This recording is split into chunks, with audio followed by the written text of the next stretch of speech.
Okay, yeah, I'm mystified about the Hopper thing too. I started there a couple years ago. It was already called Hopper. The logo is a bunny. I guess it's about hopping around the world and traveling. Anyways, people like the cute bunny, so we'll keep the bunny. I wanted to spend some time today talking a little bit about the way that we work on airfare prediction. So the value proposition of Hopper really is that we help bring you data-driven research about air travel and help you use that research to save money on your flights. So part of that is just, there we go. Part of that is just the whole kind of complexity of the airfare market. I think one of the things that we've discovered at Hopper is there's this incredible appetite from consumers for somebody to tell them what's going on with airfare prices, right? So if you are out there trying to buy a flight, prices change all the time. You check 3 different websites, you get a different price. You check 3 different days, you get a different price. And so nobody really knows when is a good time to buy. And so because we're all paranoid, we all assume we're getting ripped off, right? No matter what the price is, I'm sure I could have got a better price if I had bought somewhere else, or if I waited a little longer, or if I bought a little earlier. And so what we started out doing was really just providing aggregate advice where we would look at historical data and try to create almost a consumer reports type of idea for flights. You know, how much do other people pay for this ticket? What's the best day of the week to travel for this route that you want to go on? So that you can avoid that feeling of being the guy on the plane who paid 3 times more than the person sitting next to you. Right? That's everybody's fear. And I think the bottom line about the airfare market is that it's tedious, it's time consuming, and it's frustrating. Right? And that was part of the reason I joined Hopper in the first place. I used to travel a lot. For business, I would travel 2 or 3 days a week. Ironically, now at Hopper, I don't travel at all. But I went through that process of shopping around for flights, either for business or for personal vacation and so forth. And you would spend weeks online trying to figure out what the right deal was. You would get frustrated eventually, and you'd buy something because you wasted too much time on it, and you'd feel bad about it, right? And how is that a good situation when everybody who buys airfare feels bad about the process, feels they spend too much time, and they feel bad about the purchase that they made at the end, right? So that's kind of what we're trying to rectify. So what we've launched, I guess about 6 or 7 months ago now, is a mobile app that's available iOS and Android now. The idea with this app is really to kind of put the travel agent back in your pocket. Right? I tell people that I'm old enough. I used to work with a travel agent when I traveled for business. Right? I would have somebody. I would call up and I would say, "Hey, I need to go to Chicago on such a day for this meeting. Let me know." Right? I would have a 30-second conversation. They would call me back and say, "Here's your options." Right? I probably wouldn't buy it because I was procrastinating or not sure that the meeting was still going on. They would call me again and say, "Hey, you got to book this today because tomorrow it's going to cost $300 more."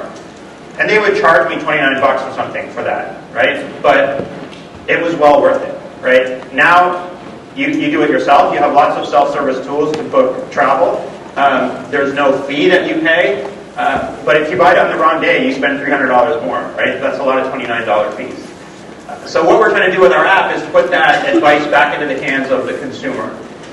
So it starts with research. We're watching about 2 billion flight prices every day. So we get a real-time feed of airfare search results from around the web. If you visit Travelocity or many other online travel agencies and you make a search and say, "I want to fly to Paris on these dates," you'll see 200 trips that you could have taken, and we're essentially getting a real-time copy of that search result. So we don't know anything about you. We don't actually know if you bought the ticket. We don't even know the question you asked. We just see, here's a bunch of flight prices that all happen to be to Paris on particular dates. This is what they cost. So that's our kind of raw material.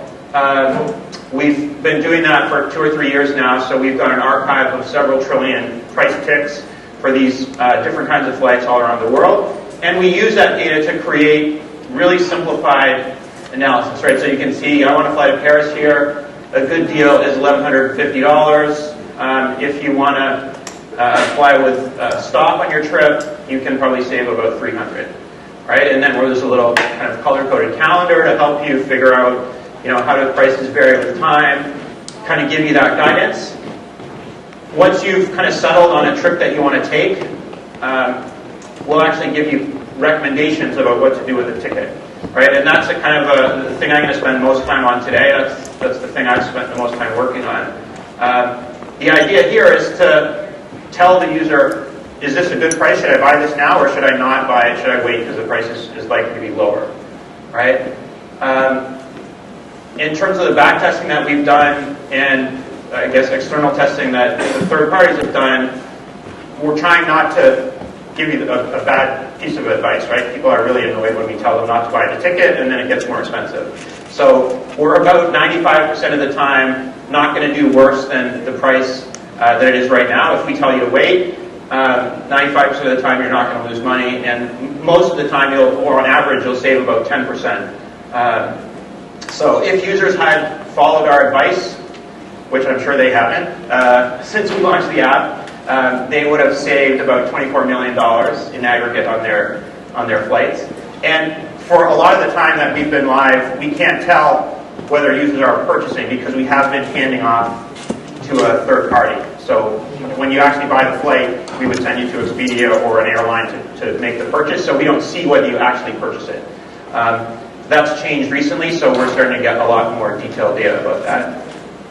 And in terms of how it works, the idea is you tell us where you want to travel, then you forget about it, and we'll be like that travel agent. We'll call you and say, hey, you should book this now. It's a great deal, right? We send you a notification, and we'll say, it's the right time to buy this, or you better commit to this because the price is likely to rise. So we try to give you predictive advice before the prices change that you can act on immediately. And I guess we've just crossed the 1 million user threshold in the last couple of weeks since I put these slides together. And those users have tracked about 1.5 million trips between them with a nominal value of about $750 million.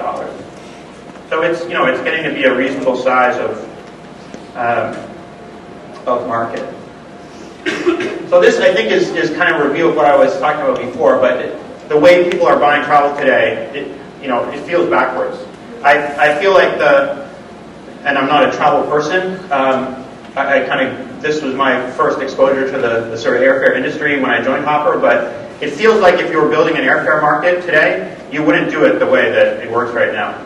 Right? I think it was designed in a very clever way when it was set up in the 60s and the 70s because travel agents needed to be able to price any one of millions of potential trips you could take using a paper and pencil and a price book. Right? So they came up with all these clever schemes about fare components and the way that you can construct a fare from these little pieces to price all these different trips and give the airlines flexibility to change prices. But it is not the way that you would, price airfare if you were starting from scratch. So there's a lot of kind of crazy legacy stuff, and it feels like the tools are kind of in that state as well. We've done a good job at disintermediating the travel agents.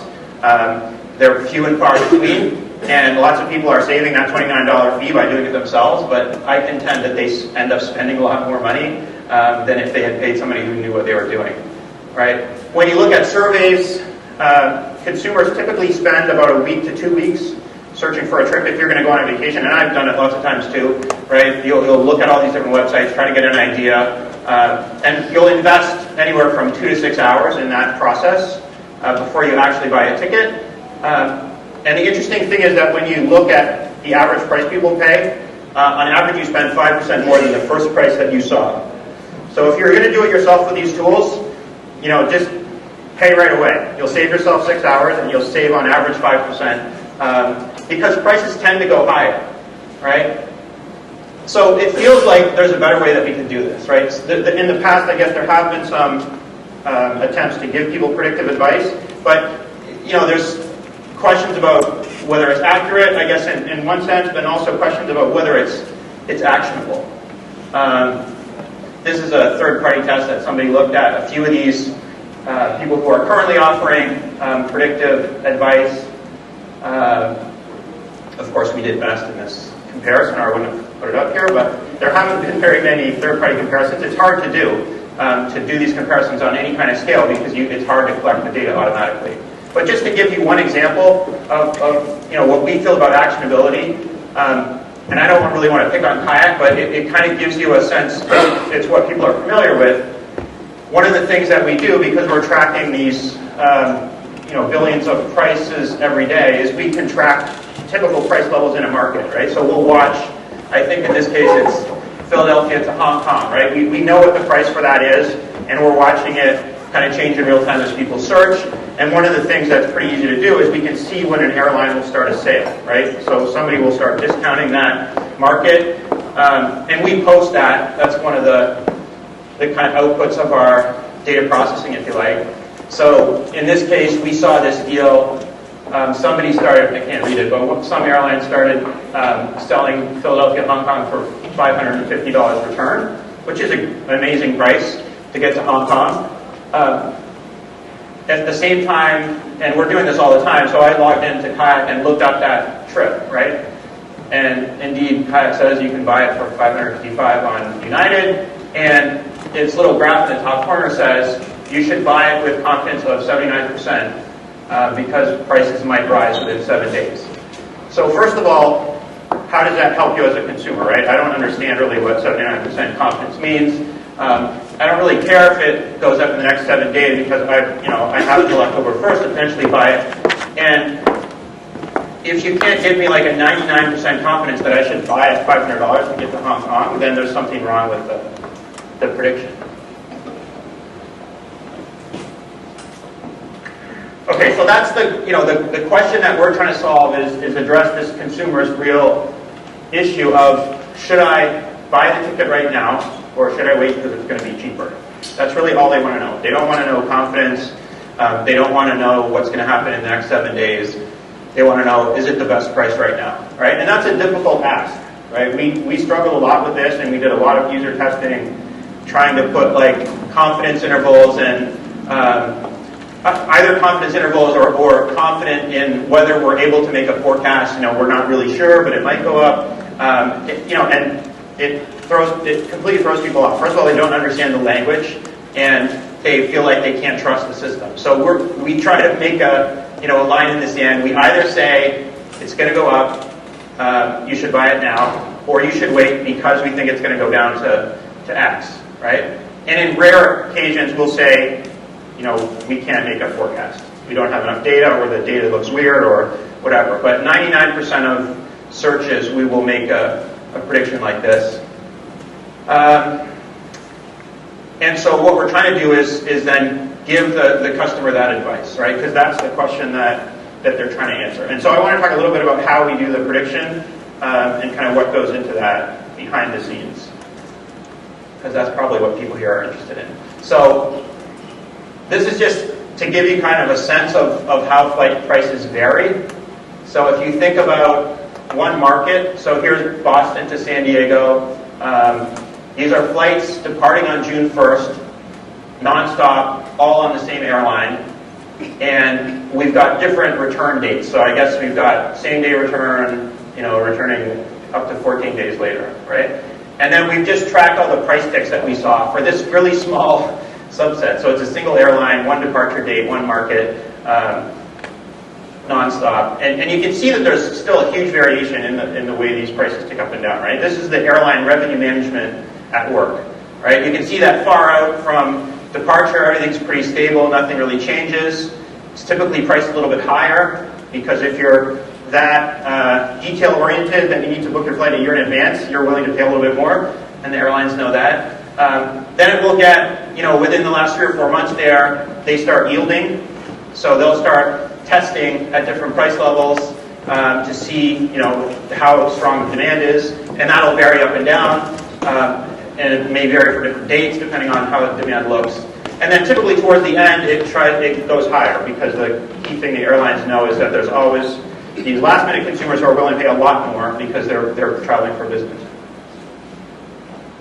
So the question is, how can you use that information to make predictions about what you should do with the purchase? The other thing that I find interesting about this picture, I guess, one is that you can see the kind of legacy of the way the system works. First of all, on the x-axis, you can see that there are these advanced buckets, right? So particularly like 21 days, 14, 7, 3, you can see these kind of steps in the pricing because they humans manage that part of the process, right? There's not fuzziness. And the other legacy issue is you can see all these stripes horizontally. And this is because, again, the way airlines manage prices is they don't actually change the price of a fare. They actually offer often, several hundred discrete fares, all different, but it'll be different price buckets. And essentially they put those different price buckets in or out of stock. That's how they change the effective price that you pay. Right? So there might be a $200 price bucket, which is never in stock. There's a $225 price bucket, which they're willing to sell 2 seats. Right? And they'll change those availabilities, and that's why you get those kind of horizontal striations like that. So one thing that you can see pretty quickly is that there's a very predictable variation with advance. So advance being the number of days ahead of the flight that you book, right? And the reason that's predictable is because the airlines have this challenge that the people who are willing to pay the most for flights don't know they want the flight until a week beforehand, right? There's the business travelers, because I don't know I have a meeting and then all of a sudden I have to be in Chicago in 3 days and I don't care what it costs because I'm going to make $1 million from closing some deal, right? So the airline has this challenge that they want to save some inventory for the end where people are willing to pay more, but if they save too much, they're going to have empty seats on the plane. If they don't save enough, then they don't maximize the amount of revenue that they get. So you almost always get this slowly rising pricing with advance, although it does vary a lot by market. So that if you look at a business-oriented market like Boston, San Diego, or Boston, Chicago, you tend to get really steep price rises at the last minute. If you look at a more consumer-oriented leisure kind of travel, like Boston and Hawaii, there's often very little rise at last minute because there aren't a lot of business people who are flying to Hawaii with like 3 days notice. And you can often save a lot of money by waiting because people are planning things way in advance to go to Hawaii because they're going on honeymoon or whatever it might be. And if you're willing to wait till a few weeks ahead, you can save a bunch of money. So there's this kind of predictable advance piece that we can study by market. That's one ingredient. There's a very predictable seasonality. So again, I'm just picking on this one market, Boston, San Diego. But so here's 2013. This is, I guess, a really old slide. 2013 variation. So if you purchased a ticket at different points through the year, and some of 2014. And you can see there's a really close correlation. Some of those things are easy to label. So there's February break in Boston, and people want to go to California, and there's an April break, right? The March one is interesting. So there was a strong peak in 2013, but not in 2014. But most of the rest is super seasonal. It's easy to predict from the previous year what's going to happen this year. There are some exceptions, like the Super Bowl. It happens in a different place every year, so it's hard to see that's going to show up. But we can use seasonality and historical data to make a good guess about what's going to happen with this year's pricing. And then the unpredictable part is the volatility. And that's the part that makes our predictions possible, I guess.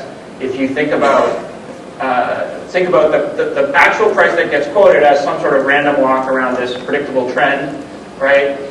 Even if the trend is always going up, which it is for some markets, you can still obviously save money if you happen to be shopping at a high point, right? If you're shopping at that first red dot, then we know you're way above trend, and prices are very likely to climb back below the trend because we're randomly walking around it.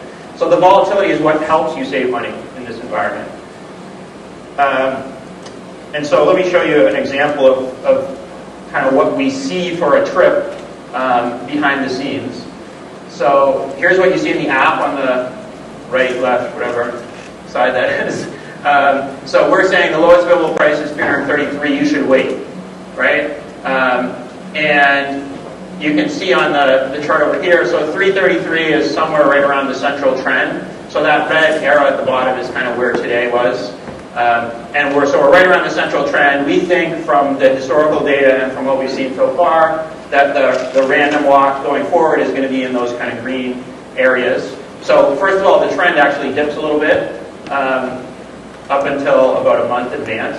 So the best time is usually to buy in August. So that's one thing that's helping us. But also there's random walking going on. So that black the solid black line is kind of saying where we think the best price is if you start shopping on that day. So right now we're saying actually we think the best price is going to be about $3.15. So you should wait and not make this purchase right now because you could save $20, right?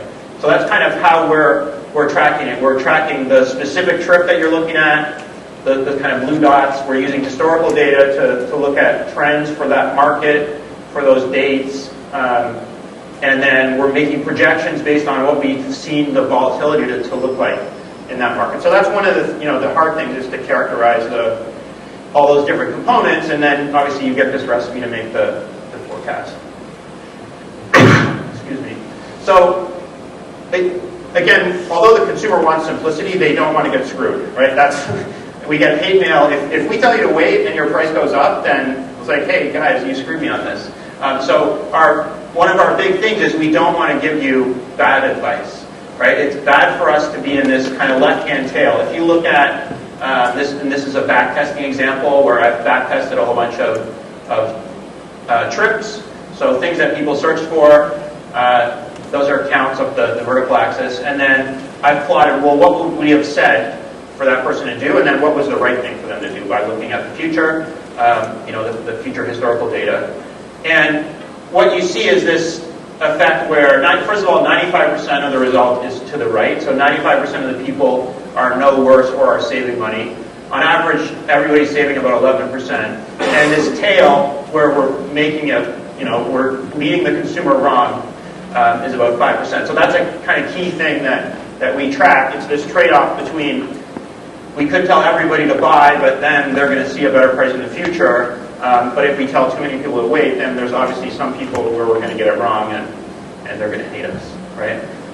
Although it's interesting when you look at the response, I think when it's more important to get it right the first time, because people don't really understand averages very well. When you say on average you're saving 10%, it doesn't mean everyone's going to save exactly 10%. And if you happen to be the one who loses on the first time you use Hopper, then now you think we don't know what we're talking about, right? But if you use Hopper and you make a great savings and you use it again, now you're willing to say, okay, yeah, I get it. Most of the time these guys are saving money, but it's not a guarantee. And that communication with users is really challenging. Okay, so the last one in terms of methodology stuff is this idea of watching far ahead, right? So obviously because the volatility is what helps us save money, the more time you have for volatility to work for you, the more potential you have to save, because you have more chance of finding one of these outlier price events. So again, now the vertical axis is showing the average saving, but as a function of how far in advance you search for your trip.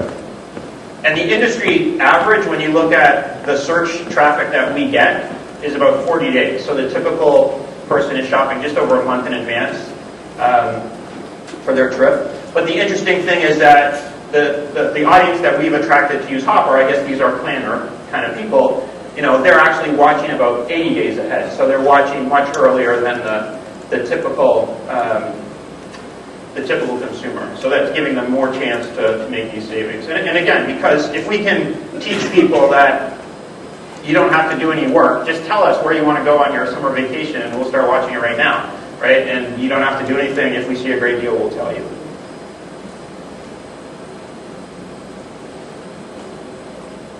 So I guess the summary of where we think we're going with Hopper is that we think we can make the airfare market more efficient. Obviously, we're a tiny player right now, but I think everybody has this sense that the way it works now is not optimal, right? I don't even think it's optimal for the airlines, and that's we spend a lot of time talking to airlines. But any process that takes so long, frustrates you so much, and you end up feeling bad about the purchase, has to mean that people are doing it less than they otherwise would, right? So if we can remove friction from the process, you don't have to spend the time. You can be happy about the thing that you buy, and we make it easier to buy it. Even from the airline's perspective, people are going to fly more, they're going to buy more flights, they're going to buy them quicker, and they're going to feel better about it, right? That has to be good for the market as a whole. Maybe it's bad for driving vacations, I don't know, but I think there's so much friction in that market now. By removing it, we can make it better for everybody. And it's actually changing people's behavior. I mean, we get these sort of love letters from users. In fact, I didn't put it in here, but we got an email the other day that was, "I love you, Hopper," and it was almost a marriage proposal. I don't. People take it very seriously, but you can see, this person at the bottom here. She's actually setting up every week 3 places that she wants to go. I don't know where she comes up with $205, but that's her threshold. And if it goes below that, she buys it, right? And so she's now going a bunch of places where she wouldn't have been going before. So that gives us a lot of hope. So I finished with a little plug for Hopper. The thing that we just launched a couple of weeks ago, you now can buy flights actually in the app. So instead of us sending you to an airline or a third-party travel agent like Travelocity, we'll sell you the ticket, which is good for a lot of reasons, particularly the whole pricing consistency, because there's no guarantee that the price we see in one place is the same as the airline's going to give them when we hand them to the airline, and now we can guarantee that at least those prices are the same. And we've, in the first 10 days or so, we've already sold $1 million worth of tickets through the app. We just launched Android as well. It doesn't have in-app booking yet, but that will be coming soon as we catch up to iOS. And that was all I wanted to say. You can find it in your favorite app store. And I'm happy to take questions if people